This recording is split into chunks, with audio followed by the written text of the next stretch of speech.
Nós estamos na Semana Nacional do Trânsito, que neste ano destaca as ações para um trânsito mais seguro. E dentro deste assunto tem um dado que impressiona. Você sabia que 42% dos acidentes de trânsito no Brasil estão relacionados ao sono? As estatísticas também mostram que 18% das batidas acontecem por causa do cansaço do motorista. E você já passou por uma situação dessas? A nossa equipe conversou com alguns motoristas. O senhor já sentiu sono em alguma viagem ao dirigir? Um pouco, de vez em quando, sim. Quando eu vou viajar, eu paro, descanso um pouco no posto, até uma hora e depois eu continuo. Procuro largar a direção, passo para a esposa, normalmente, mas eu não faço viagens longas, então não tem esse problema. O certo é parar em algum lugar, tentar tomar algum café, alguma coisa e depois seguir viagem, né? Tem que dar uma paradinha, tomar uma água. Às vezes que eu sentia sono, muitas vezes eu parava o carro e depois continuava. Eu viajava muito à noite, aí eu tinha o costume de ter um refri junto, um chocolate amargo, parava e depois continuava. Ou para e dorme. Seguir com sono? Sem condições. É bom que esses motoristas estão bem conscientes, mas a gente viu pelos dados que o sono pode ser muito perigoso no volante. E é sobre isso que nós vamos conversar hoje no J Ideias com o doutor Alexandre Pressi, que é pneumologista e especialista em medicina do sono. Doutor, bem-vindo, boa tarde. Obrigado, boa tarde. O quanto então o sono pode ser um perigo, né? Quer dizer, um simples cochilo causa um acidente. Na verdade, até há pouco tempo atrás, a gente sempre considerou o álcool como sendo o principal fator de risco para os acidentes de trânsito. Porém, as estatísticas de dados da Escandinávia, dados americanos e até dados brasileiros demonstram que de 40% a 50% desses acidentes podem ser causados por sonolência excessiva no volante. E o que são as dicas, então? Quais são as dicas para os motoristas, né? Realmente tem bebidas, tem alimentos que podem fazer a diferença na hora do sono? Antes disso, o importante é a pessoa se conhecer. Então, existem alguns sintomas que podem alertar a pessoa, a família dessa pessoa, que ela pode ter um excesso de sono durante o dia.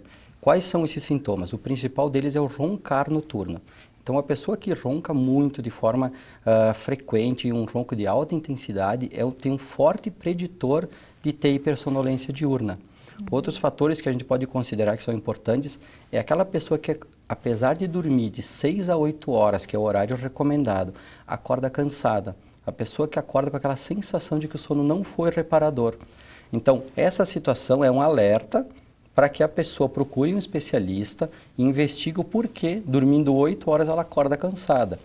Outros sintomas importantes, a pessoa costuma ter sonolência em situações monótonas, como lendo um jornal, lendo uma revista, assistindo um programa de TV que não é tão interessante assim.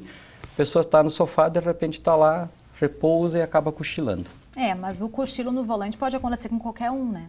Qualquer pessoa pode ter, porque o tempo de sono não indica uma boa qualidade de sono. As pessoas podem dormir às vezes 10 horas durante uma noite e estarem cansadas no dia seguinte.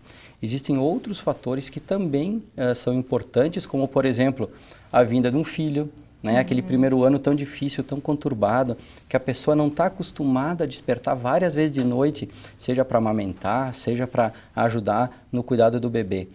Outras situações como a higiene pobre de sono, um ambiente com luminosidade, um ambiente que tenha um barulho excessivo, né? E são condições, uma temperatura inadequada, são todas condições que favorecem um sono inadequado.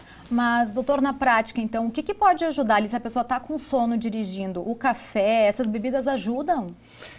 Todas essas medidas são medidas paliativas, que eu não gostaria de deixar uma mensagem negativa nesse aspecto.